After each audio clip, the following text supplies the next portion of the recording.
या बातमीचे प्रायोजक आहेत अरमान अत्तर अँड परफ्यूम, मक्का मस्जिद समोर, ताज कॉम्प्लेक्स, विजापूर वेस्ट, सोलापूर. सोलापूर शहरातल्या लोकांनी निवडून दिलं त्यांचाही अपमान असं मला वाटतंय. हे सभागृह हे लोक चालू शकत नाहीत. तुम्ही बघितलं की सुरुवातीला देखील बी फॉर्म हे त्यांच्या वादामुळं बी फॉर्म देखील उशिरा दिले होते. आज देखील त्यांची नावं न फायनल झाल्यामुळं अर्धा तास उशिरा सभा चालू झाली, तरी देखील यांची नावं पूर्ण आहेत. सभागृहामध्ये 102 नफरशा असताना त्यांना ही सभागृह चालवता येत नाही. हे खऱ्या अर्थानं त्यांचा अपयश आहे.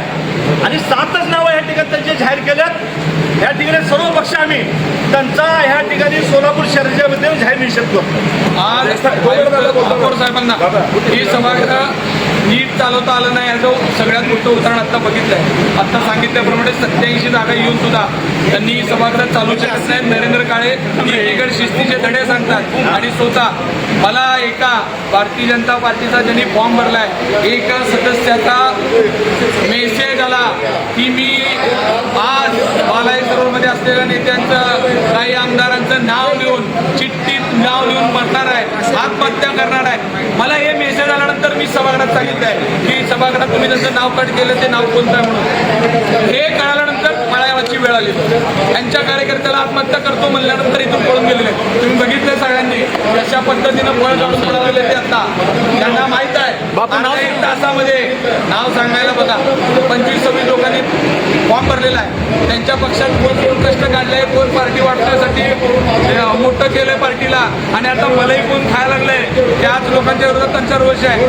रडत मेसेज केला मी तुम्हाला नाव सांगू शकतो, ते तुम्हालाही रोज भेटतात. त्यांनी सांगितले मी अर्ध्या तासात नाही आत्महत्या केलो.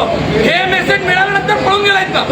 हे पळून गेले कशामुळे माहिती आहे का? यांच्या भारतीय जनता पार्टीचा कार्यकर्ता माझं नाव यादीत नाही म्हणल्यावर त्यांनी त्यांना पण मेसेज टाकला, नरेंद्रला मेसेज टाकला आणि मला मेसेज टाकला. तुम्हाला विनंती आहे हा विषय तुम्ही सभागृहात सांगा म्हणून त्यांनी बोलायची वेळ आली. बघा ते कशा पद्धतीनं तरबत आहे कार्यकर्ता.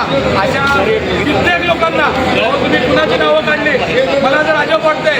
यादी बघितल्यानंतर कुणाची नावं आली त्या यादीमध्ये 3 नावं, या यादीमधली 7 नावं आहेत. खरंच भारतीय जनता पार्टीच्या कार्यकर्त्यांनी त्याचं चिंतन करावं. ही 7 नावं किती दिवस पक्षात दिसली होती तुम्हाला?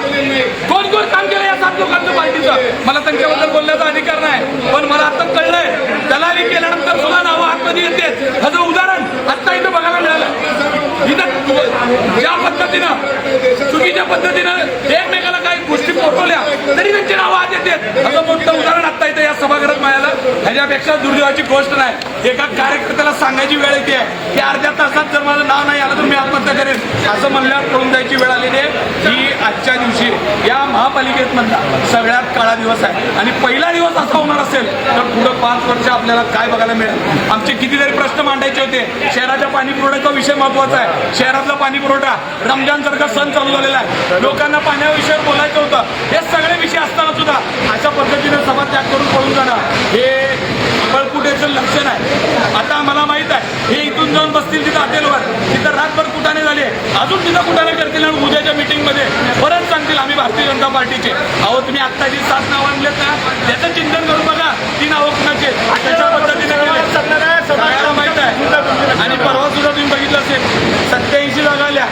88 करण्याकरता काय काय करावं लागलं हा त्याला त्या भारतीय जनता पार्टीनं राष्ट्रवादीचा जो काय आपला वैभव अत्तुरेला 25 लाख रुपये देऊन त्याला त्यांच्यामध्ये समाविष्ट केला.